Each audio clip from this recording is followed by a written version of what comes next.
কাল লন্ডন যাচ্ছেন মুখ্যমন্ত্রী, কারা দল চালাবে রাজ্যে সুব্রত বক্সী অভিষেক বন্দ্যোপাধ্যায় স্পষ্ট করলেন মমতা। টাস্কফোর্সের উপযোগিতা নিয়ে কটাক্ষ বিরোধীদের। রাজ্যে হবো 180 অন্তত এবং মমতাকে প্রাক্তন করব, ভবানীপুরে হারাবো। স্বপ্নের বিরিয়ানিতে ঘি ঢালতে সীমা পরিসীমা থাকে না। 26শে নজরে শুভেন্দুর জেলা। মোদীকে পূর্ব মেদিনীপুর থেকে 16টি আসন উপহার দেব। তমলুকের সভায় হুঙ্কার শুভেন্দু, নিজে যেখানেই দাঁড়াবেন 50,000 ভোটে হারবেন, পাল্টা তৃণমূল। পার্টির মধ্যে সমান্তরাল ব্যবস্থা চালুর চেষ্টা, দলের একাংশের বিরুদ্ধে বিস্ফোরক। জোড়াসাঁকো তৃণমূল বিধায়ক বিবেক গুপ্ত হঠাৎ 4 বছর পর কেন বলছেন, প্রশ্ন সঞ্জয় বক্সীর।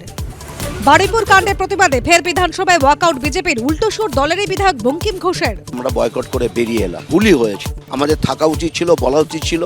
বারুইপুর কাণ্ডে হাইকোর্টে জোড়া মামলা, হলদিয়ায় মিছিল করতে চায় হাইকোর্টে বিজেপি। বারুইপুরে শুভেন্দুর গাড়িতে হামলার অভিযোগে আদালতের দৃষ্টি আকর্ষণ। হাইকোর্ট বিরাট বড় বাড়ি, অনেক ঘর, যাবেন মামলা করবেন। তমলুকের পর হলদিয়া মিছিলের অনুমতি পেতে ফের কোর্টে বিজেপি। আজ শুনানি। কাল বিদেশ সফরে মুখ্যমন্ত্রী, রাজ্য চালাতে প্রশাসন মন্ত্রীদের আলাদা টাস্ক ফোর্স। ঘণ্টাখানেক সঙ্গে সমান রাত 8টা।